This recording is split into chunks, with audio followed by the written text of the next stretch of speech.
Buralar çok güzel ya. Priene'deyiz. Tarihi M.Ö. 6. yüzyıla dayanan antik Yunan şehri Priene'deyiz bugün. Burası Söke'nin Güllübahçe köyünde. Birazdan gezmeye başlayacağız ama bayağı geniş bir alanda olduğu için sıcak olacak. Bayağı bir terleyeceğiz gibi. Hatta buraya çıkmadan önce şurada köy meydanında, Güllübahçe köy meydanında bir tane kahve vardı. Oradaki abi sağ olsun bana bir tane şapka verdi. Kafana güneş geçebilir. Biraz ilerledikten sonra özellikle kalenin oraya çıktığında kafana bunu tak dedi. Bir tane de buzlu su verdi, çantama attım, onu da sırtıma değiyor, böyle soğuk soğuk iyi oluyor. Antik kente şimdi giriş yapıyoruz ve antik kente sadece müze kartla girilebiliyor. Onun dışında herhangi bir kredi kartı veya nakit kullanamıyorsunuz. Bu gördüğünüz ova önceden suyla kaplıymış. Yani burası bir deniz kıyısı, liman kentiyken şu anda alüvyonların dolmasıyla denizden kilometrelerce uzakta. Arkasında Samsun Dağı var. Samsun Dağı eteklerinde olduğu için bayağı güvenli ve güzel bir noktaya kurulmuş yani. Priene Antik Kenti'nin tiyatrosu günümüze kadar çok güzel bir şekilde dayanmasına rağmen aslında çok fazla bilinen bir antik kent değil. Şu an insanları görmek beni sevindirdi bile hatta. Çünkü Efes'e çok yakın olmasına rağmen Efes kadar değer görmeyen bir antik kent. Şu tarafta Athena tapınağı var. Şu tarafta Agora, tiyatro bu taraftaymış.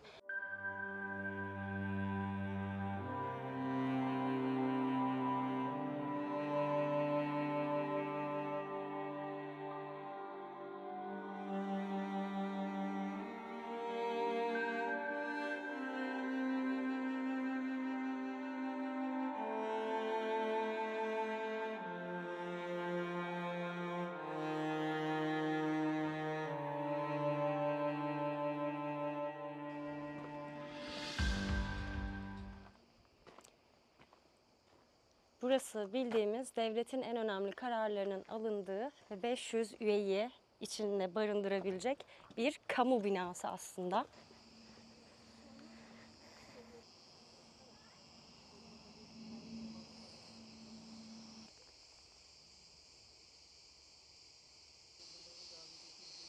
Sürekli bir savaş var bizde. Ne varsa bunun sürekli o ona saldırıyormuş, o ona saldırıyormuş. Şu anda Agora'da yürüyoruz. İşte genel halkın toplandığı, ticaretin döndüğü, panayırların olduğu yer burası aslında. Şöyle bir alan. Ağaçlar çok güzel gölge yapıyor. Güneş tam tepede olsa da antik kentin içerisinde o kadar güzel gölge yapıyor ki. Gelmenizi de öneririm bu arada.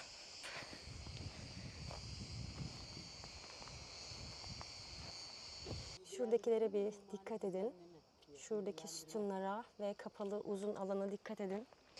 Sütunların altındaki oyukları görüyor musunuz? Bunlar hep aslında şuradan göstereyim mesela. Yerdeki taşlarda da böyle oyuklar var. Bakın şurada da var.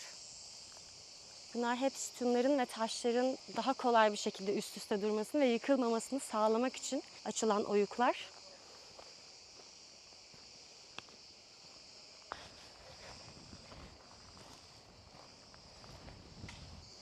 Bakın mesela Persepolis'i gezerken bir rehber bana açıklamıştı. Bu taşları birbirine bağlamak, daha da sağlamlaştırmak için buralardan şöyle tutturuyorlarmış. Bu oyuklar onun oyuklarıymış.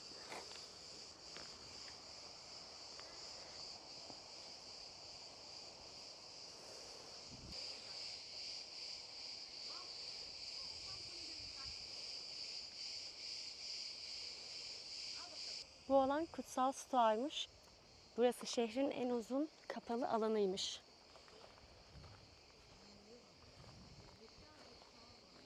Burada daha detaylı bir şekilde göstermiş zaten az önce üstü kapalı olarak gördüğümüz yerin iç kısmını, tahminen böyle olduğunu. Şu an üzerinde olduğumuz yerin şöyle bir merdiven, şuradayız yani tam olarak. Az önce gösterdiğim alınlık bölgesi burası. Şu gördüğümüz o yuvarlak kalkan kabartmasının olduğu yer alınlıkmış. Ve alınlığın işlevi işte yağmur yağdığında falan yağmurdan kaçınmak istediklerinde orada duruyorlarmış. Yan tarafında böyle bir merdiven var. Merdivenden çıkıyorum. Tahminimce burası da Athena Tapınağı.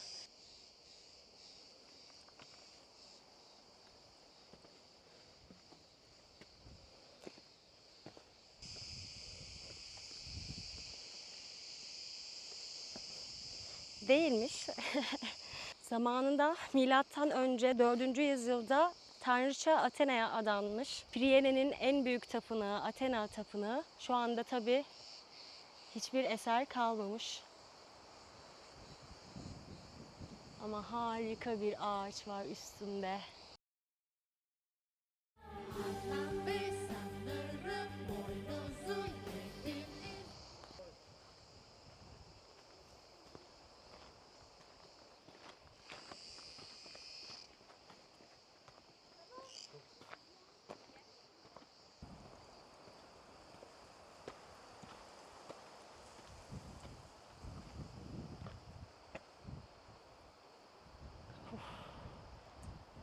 Az önce gösterdiğim ama tam olarak da gösteremediğim şey buydu.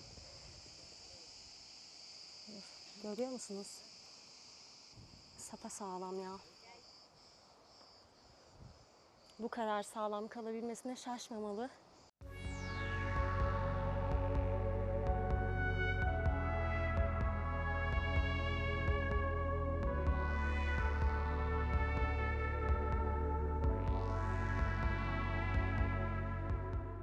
Dağın orijinal ismini unuttum ama Samsun Dağı olması çok ilginç değil mi?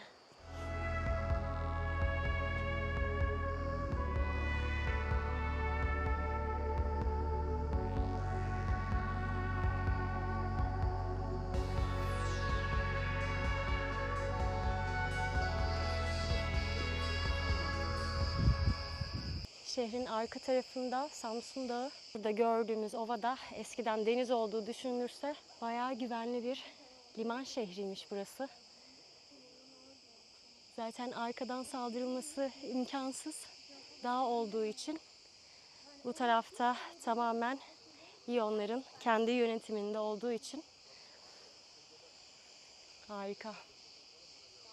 Burası da böyle boylu boyunca bir hamam kompleksiymiş. Okay.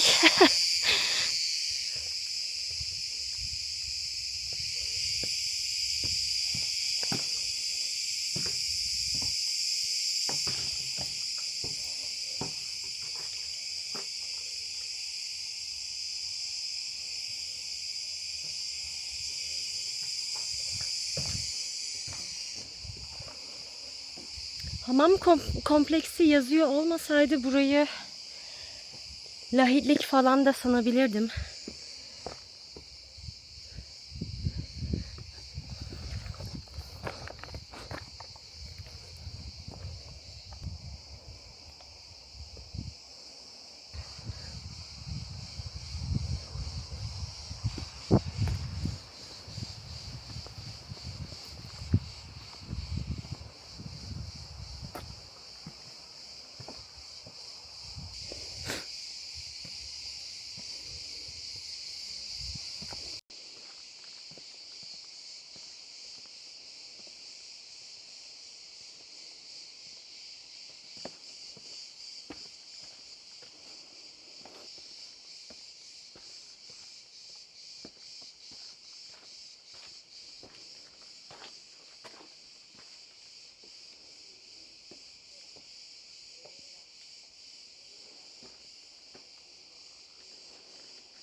İhtişamlı bir antik kentin olmazsa olmazı antik tiyatrodur.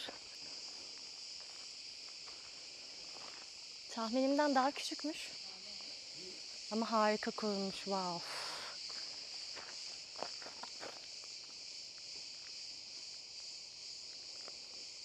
Muazzam.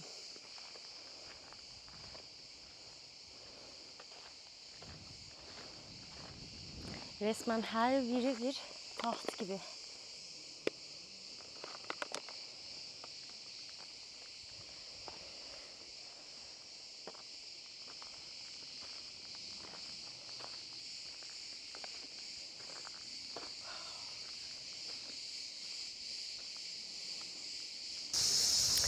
Burası da antik kentin olduğu Güllübahçe köyü.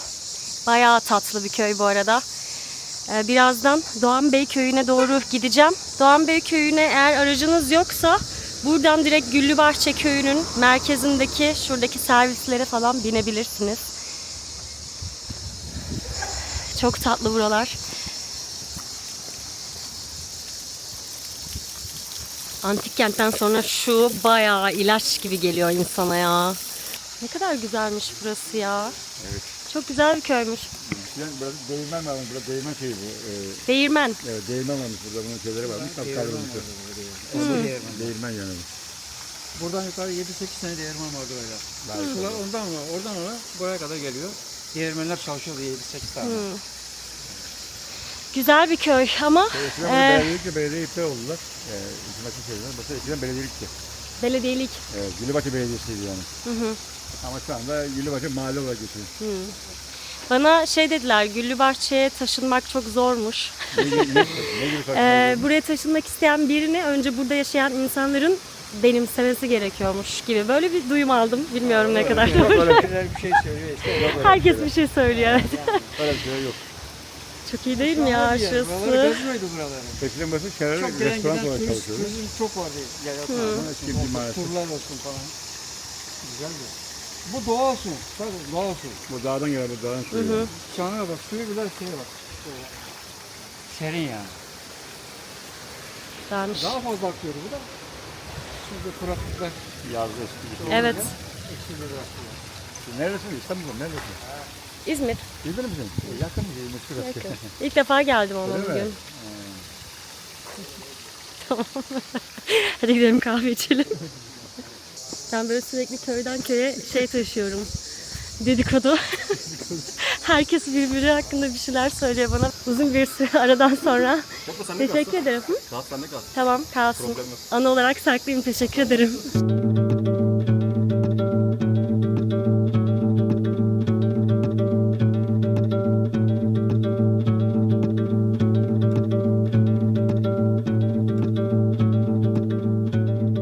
Dilek Yarımadası'ndan selamlar. Arkamdaki denizi görüyor musunuz bilmiyorum ama ben şu anda Doğan Bey köyüne geldim. Orijinal ismiyle Domatya köyü. Doğan Bey köyü aslında ikiye ayrılmış bir köy. Burası eski mübadele köyü olduğu için eski Domatya ve yeni Domatya olarak ikiye ayrılmış. Yeni Domatya alt tarafta. Orada şu anda aktif yerleşim yerleri var. Burası ise 1924 yılında mübadeleden sonra boş kalmış eski Domatya. Merhabalar. Nasılsınız? Hoş buldum. Nasılsınız? Olur oturayım.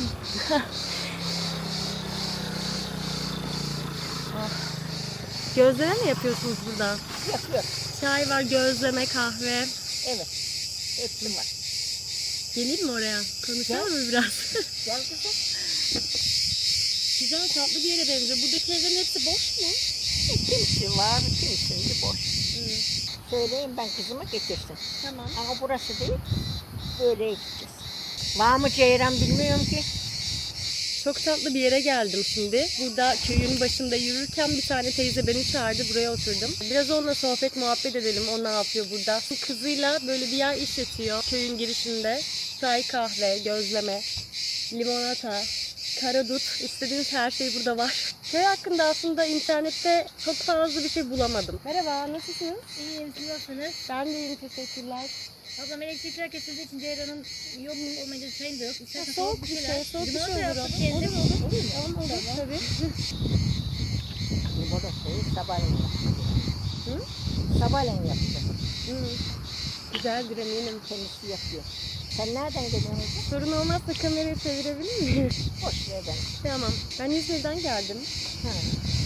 Geziyorum öyle. Merak ettim buraları. Çok fazla insan bilmiyor galiba buraları ama. Tatlı insanlardı. İlk tanıştığım teyze kameradan çok böyle memnun olmadı. O yüzden onunla şeyler çekemedim. Yaptığım sohbeti de paylaşamayacağım. Hadi bakalım şimdi Doğan Bey köyünü keşfedelim. Bana Şirince'yi anımsattı buralar. Nedenini tam olarak kestiremiyorum ama bu mübadele köylerinde genelde eski Rum evlerine yerleştirilen Türkler çok orada durmak istemiyorlar. İşte illaki başka bir yere taşınıyorlar. Kayaköy'de de bu böyleydi. Burada da böyle. O yüzden zaten eski Doğan Bey ve yeni Doğan Bey diye ikiye ayrılmış. Buranın Rumca ismi Domatya. Rumca'da odalar demek.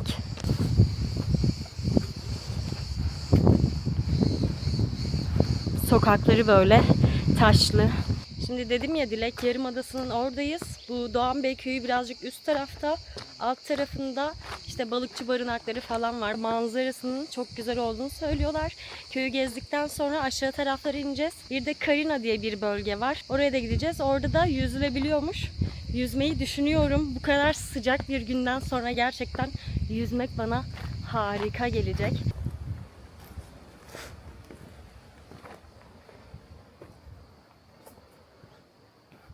Taş sokaklara bayılıyorum ya.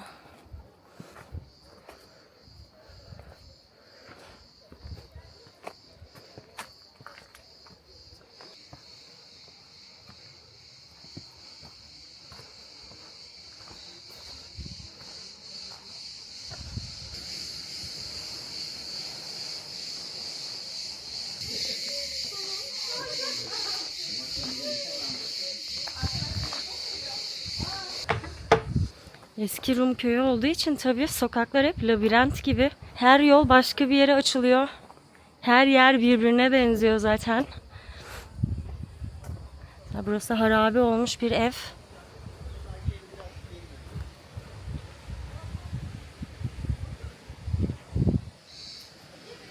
Tatlı ya.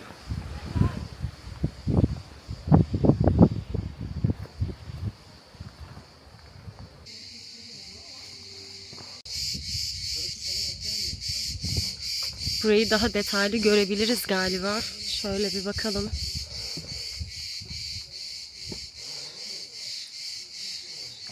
Genelde zaten 2 katlı oluyor.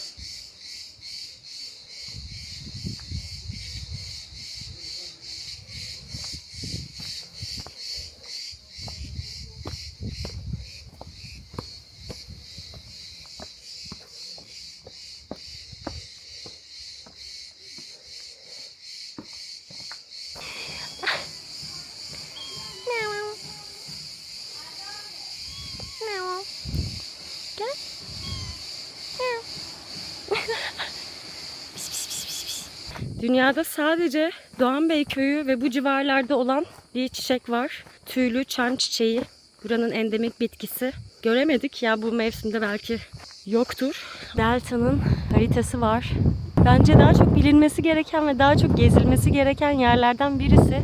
Bu çevrede çok fazla yabani hayvan varmış. Okulu kirpi falan varmış. Ben sadece görselini görmüştüm internette. Bayağı böyle büyük bir kedi boyutunda bir kirpiden bahsediyoruz. Bildiğimiz küçük kirpiden bahsetmiyoruz. Bu kadar küçük bir köy. Şu tarafta harabe evler var. Ve harabe evlerin içinden de çok fazla bir şey anlaşılmıyor. Sadece duvarlarının oyuk olduğunu görüyoruz. Her eski Rum evinde gördüğümüz gibi 2 katlı olduğunu anlıyoruz. O kadar.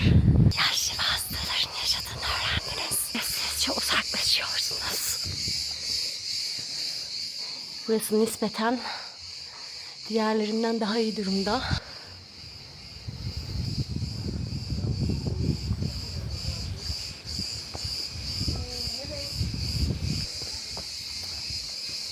Bu kadar bir köy. Merhaba.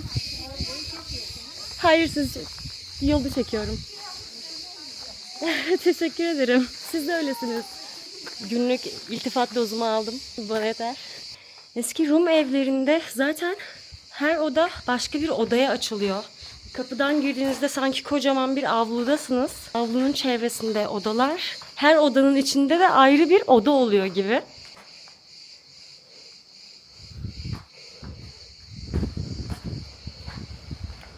Eski halinden çok da bir eser kalmamış gibi.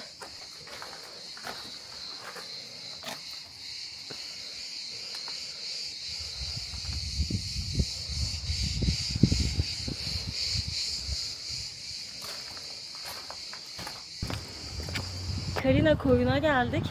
Bir gözlem kulesinin tepesine çıktım. Şimdi size göstereceğim. Dilek Yarımadası'nın güzelliğine bakın şimdi. Şurası Karina koyu. Bir sürü balıkçı teknesi var. Sıra sıra balık restoranları var.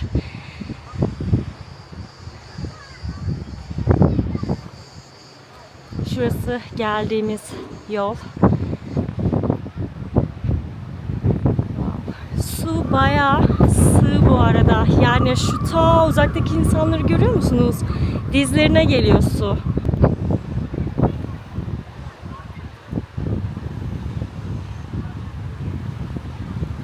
Şu karşısı görünen yer Sisam Adası.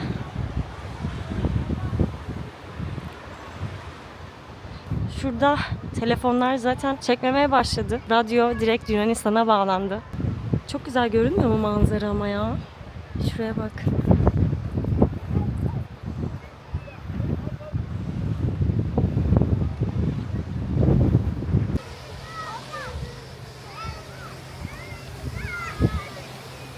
Bence gayet keyifli, hafif rüzgarlı, sıcak ve yorucu bir gündü ki benim için. Birazdan suya gireceğim ve rahatlayacağım arkadaşlar. Şimdi yaz mevsiminde ilk defa Aydın'da gireceğim.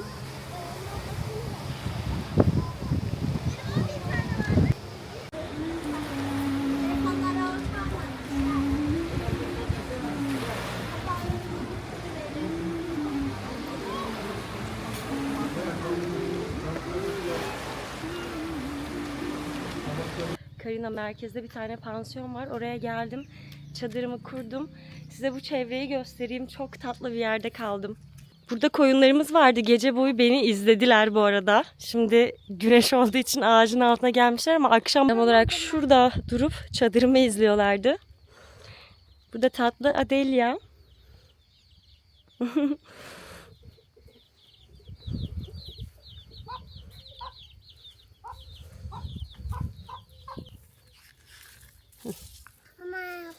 Tamam.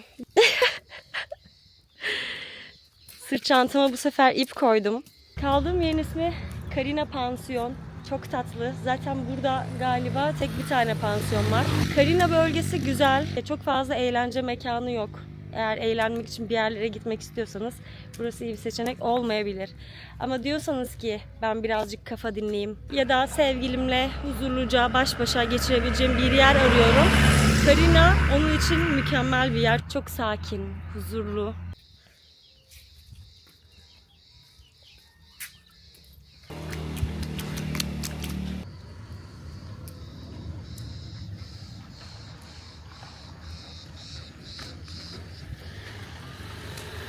Denize girdiğimiz yerde zaten şu ileride.